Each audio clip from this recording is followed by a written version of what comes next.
The most foundational assumption of economics, which almost all of the discipline depends on, is that we live in a world of scarcity.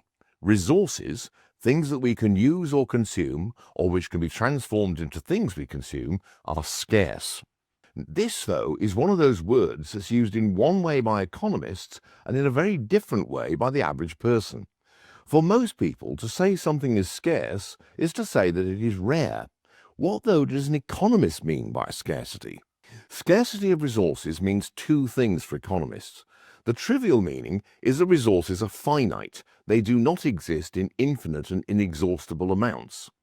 The more important meaning is that a scarce resource takes effort combined with the use of other resources to acquire or to transform into something useful. Food, for example, does not fall from the sky.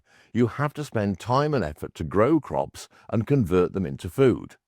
By contrast, breathing air does not require an effort of this kind, and so air is abundant, unless you're in outer space or underwater, where it's very much scarce. Two further things follow from this and complete the economic idea of scarcity. The first is that after a certain point, the effort required to acquire a resource or transform it, the cost of doing it, is so great that there's no net benefit in doing that. So there are limits to how much of the resource is available. This is not the same thing as physical availability.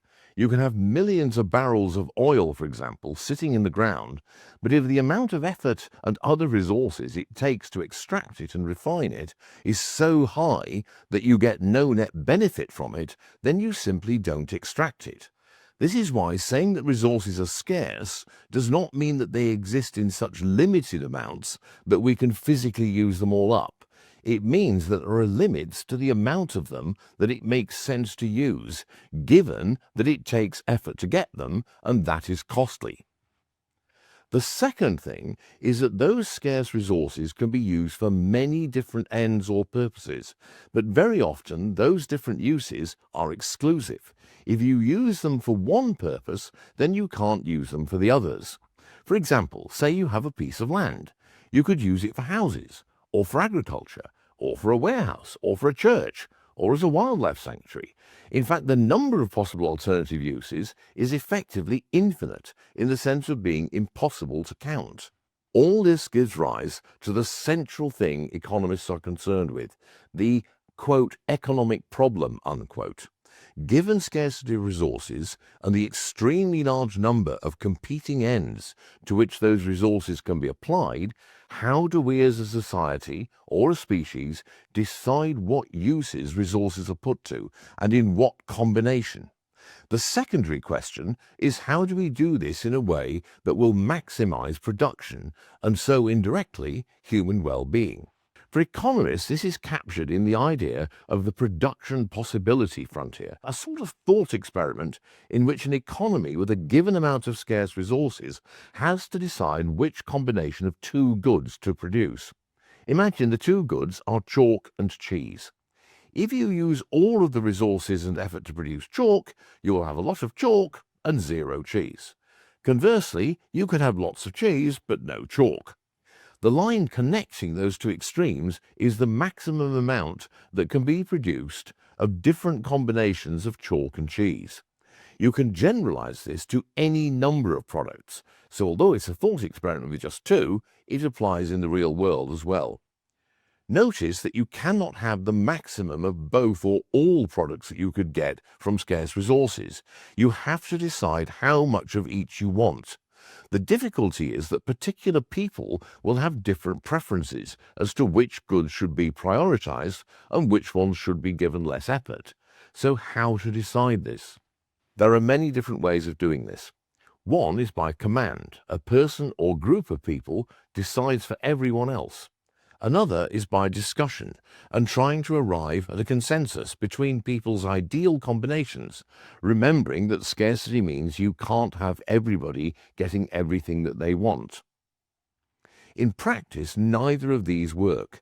Both are very inefficient. You end up with a lot of waste, and the total value of the products of the scarce resources is much less than the maximum possible of the various, almost infinite combinations.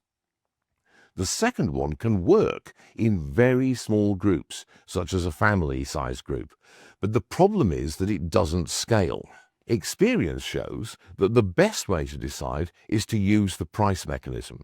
You allow people to collectively make bids expressed by the amount they are willing and able to pay for particular uses of resources.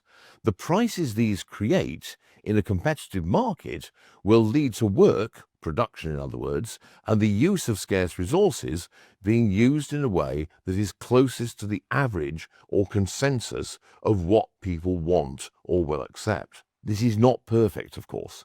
For one thing, those with more purchasing power will have a bigger say, although the effect of this is actually far smaller than most people think, but it is real. But it is far better than the alternatives in terms of using scarce resources in a way that will best reconcile all of these competing preferences and desires or needs. Scarcity means we do not live in a world where everyone can have the maximum of everything that they want. These wants compete with each other given that resources are scarce. Experience tells us that the best way to reconcile all of the competing claims on the possible uses of these scarce resources is through prices created by exchanges, buying and selling in competitive markets.